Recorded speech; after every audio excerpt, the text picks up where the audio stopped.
the Democratic nominee for New Mexico's 1st Congressional District. If elected, I'll be the first Native American woman in Congress.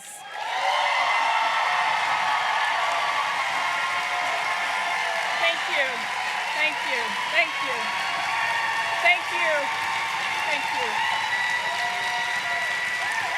Thank you. I'm a citizen of the Pueblo of Laguna and a 35th generation New Mexican. I'm a single mom to my beautiful queer daughter, a water protector, and I'm proud to be here. I recognize that we are on Indigenous land, and I approach you with respect for the tribes whose homeland we stand on now, including the Chitimacha and Huma tribes. Yes. As a single mom, struggle made me fierce. Alongside my daughter Soma, we sometimes survived on food stamps, making tough decisions between rent and utilities, and living on credit cards with sky-high interest. If I could get back all the late fees and predatory interest rates I've paid over the years, I could probably buy a house. But really, though, I'd probably just pay off our student loans. As a child, my dad's 30-year military career took us to many places across the country. But every summer, my siblings and I made it back to the Southwest to spend time with our grandparents. There, you could find me climbing the red mesa above my grandma's village or helping my grandfather in his cornfield. They didn't get running water or electricity until the mid-70s, and so at night, all we had were stories. My grandmother was taken from her family to a Catholic boarding school when she was only 8 years old, where she wasn't allowed to speak her language, see her family, or practice her culture. The dark history of Indian boarding schools still haunts our collective memory, and now family separation has reared its ugly head again.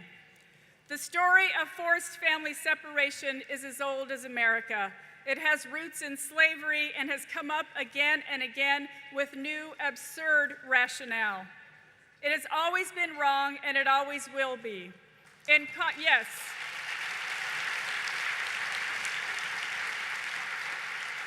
In Congress, I'll fight every day to overturn the Muslim ban, end deportations, defund ICE to stop them from terrorizing families.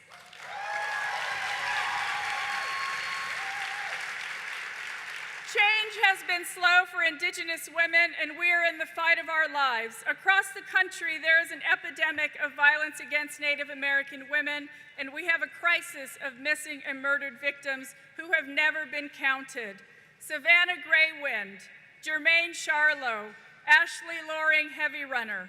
We must increase funding for tribal justice systems and track the data because we deserve to be counted, and we deserve to live. Tribal communities are plagued by the highest crime victimization rates in our country. Over 80% of Native women will experience violence in their lifetime, 90% committed by non-Indians. Our Native children are 50% more likely to experience child and sexual abuse than white children, and teen suicide rates are off the charts. For decades, these issues have been ignored. I want us all to shine a light on this crisis. I want us all to care about these issues.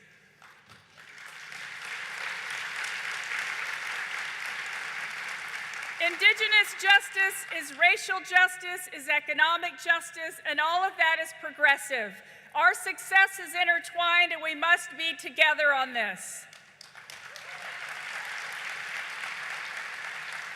Climate change is one of the most important issues of our time. Across New Mexico, we're facing historic droughts. Here in New Orleans, folks have and are facing historic storms and floods. Around the world, this extreme weather is only getting worse. Chaco Canyon is a living place and not a relic of the past. It's sacred and must be protected. But just last week, the Trump administration opened it up to more fracking. Imagine for a moment an oil or gas company setting up a drilling rig across from the Vatican. That's exactly what this administration is doing to our sacred land, while essentially defunding the EPA and increasing the vulnerability of our endangered animals. It's time to stop all new fossil fuel infrastructure in America. No more pipelines.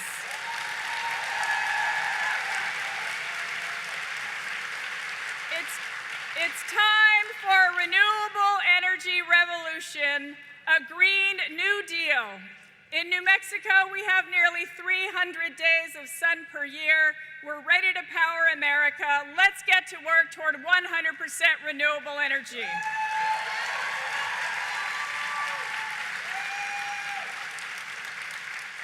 And also, look, we should legalize cannabis on the federal level, right? It's about time. In New Mexico, just like across our country, young people of color have been dragged off to prison by the thousands just for marijuana. Our private prisons are full of them. Native Americans have the lowest population in our country and the highest number of cases in federal courts, and that isn't an accident. When we legalize marijuana, we must release everyone in prison on marijuana charges.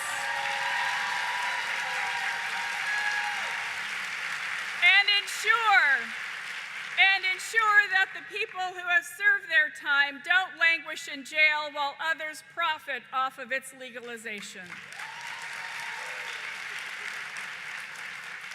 As we talk about bold progressive visions for our future, we also know that we are in the midst of dark times. Children in cages, families torn apart, white supremacists marching in our streets and inflicting violence on our friends, family, and neighbors. We're seeing an all-time high murder rate for trans women of color. We have a presidential cabinet full of billionaires, and when I see them cutting food stamps, assistance for pregnant and nursing moms, and meals to the elderly, I know they have never struggled a day in their life. And by the way, those Trump tariffs, they're hurting farmers in New Mexico. But in the midst of so much heartache today, I also see hope. This year, I see an incredible wave of activism and energy throughout my district, my state, and the country. In Indian country, where I've worked for the past 20 years, there's enthusiasm like never before.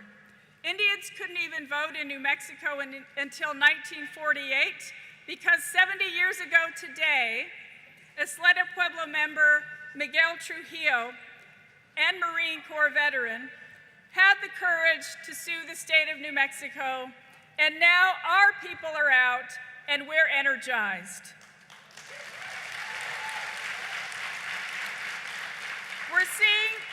We're seeing a new wave of excitement for a bold progressive vision for our future, where people come before corporate profits, where we all have health care, where all people can not only survive but succeed. Big ideas like universal child care, food and housing as human rights, a ban on assault weapons, and a new era of investment for public schools are motivating our movement.